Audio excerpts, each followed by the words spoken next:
I mean, 3 statistics. I won't bombard you with statistics. They're in the report. You can read them at your leisure.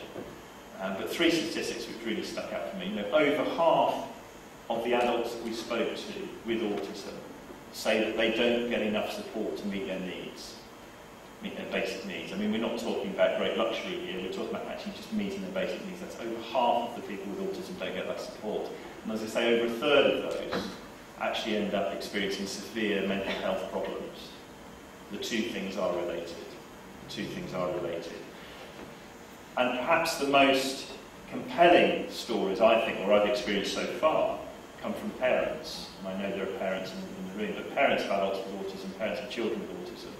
You know, over 80%, 18 10 of the parents that we spoke to a lot, said that they are really concerned about what is going to happen to their children, adult children, when they can no longer provide them with the support and care that they need.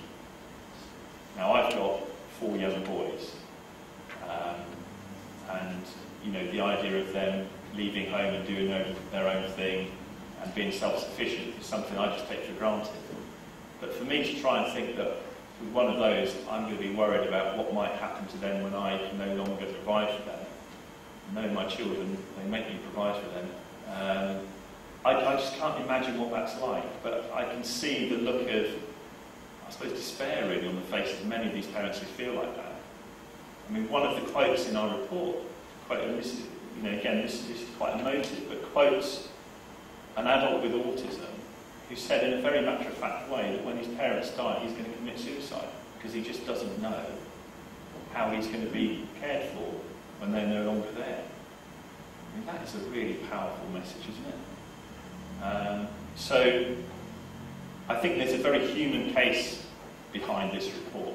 It's not meant to be lost on some local authority shelf or NHS shelf. It's meant to be a real call for action to make a difference to people who deserve to have a difference made to their lives. And there are 3 very simple things that we want to see happen. The first thing is almost bizarre in its simplicity, in that we do not have a national record of how many people in this country have autism. How on earth can people plan and provide for services for a group of people, but they don't know how many of them there are? I mean, we've got estimates of 1 in 100. So the first thing has to be to count the number of people with autism, come up with a list. I mean, the posh way of saying it is we want a prevalence study, but I mean, we just want to know how many people in this country have autism and where they are, so that we can help to plan services for these people. The second thing is to try and introduce training that helps social care professionals, healthcare professionals, develop a better understanding of autism. It's quite frightening when you look at the number of social work professionals and healthcare professionals, through no fault of their own, who are involved in assessing the needs of people with autism that have no understanding of autism. There's a very high percent, I think it's over 60% of the people in that role have not got a basic understanding of autism. That's like me going to have my eyesight tested by a dentist. You know? It's just so basic, isn't it? You know, so we need to look at ways in which we can extend the reach of training and awareness training for people who are involved in assessing the needs of people with autism. And the third part is to look at providing, if you like, low-level, low-cost services for adults with autism. Befriending, social skills training, social groups. Very basic, low-level services that can be provided at a very reasonable cost that can make a massive difference, that can really impact that statistic of over a third of people experiencing severe mental health difficulties in later life. It can really make a difference. I mean, Carol alluded to that earlier. So what can we do about it at this stage? Well, at this stage, we can actually make our voices heard. We've got, on the tables, we've got these simple postcards which you can complete and send to your directors of social work. You can visit the Think Differently website, which you'll see a link from the NAS website, but there is a Think Differently website. And you can email your local MSP and make them aware of this. It is important that more people, more noise that we make, the bigger the change we can make.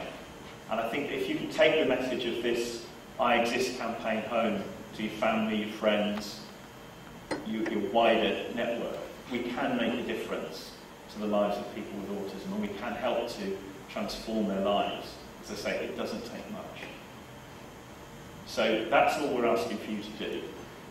In return, there's a glass of wine and something to eat. But it is a serious message, and it's one that has really struck me, that I think if we can get a volume of support behind this and work with our partners. I know Nigel's speaking later. I went to visit the Autism Resource Centre that he runs. It's a superb example of a dedicated centre for people with autism, but a great example of partnership working as well. And I really, in the short time that I spent with Nigel, really admired the way he's led that particular project. I think it must make a massive difference to the lives of people with autism in Glasgow. There is also the opportunity to fundraise, and there's one particular opportunity to fundraise which I noted on the table, and I'm just going to promote now. Do any of you know the Ween Curry Shop on Byres Road? Hands up if you do. Somebody said to me it's the best curry in Glasgow. Are they right? I mean, that's going some, given the number of curry shops in Glasgow. But they have very kindly offered to, on the last Sunday of every month, they're running a special menu, a set price menu of £10 per person. So the last Sunday of every month, between 12 and 4, £10 per person set menu. And they're going to donate that £10 to the NAS for a year. So if you fancy having a curry, I can think of no better reason than to go there to have it on Sunday lunchtime. Thank you very much for listening, and thank you very much to the other speakers. I'll step down now and let somebody else come up and talk to you. But thank you for your attention. If there's anything that you can do to support the campaign, I would really appreciate it. Thank you.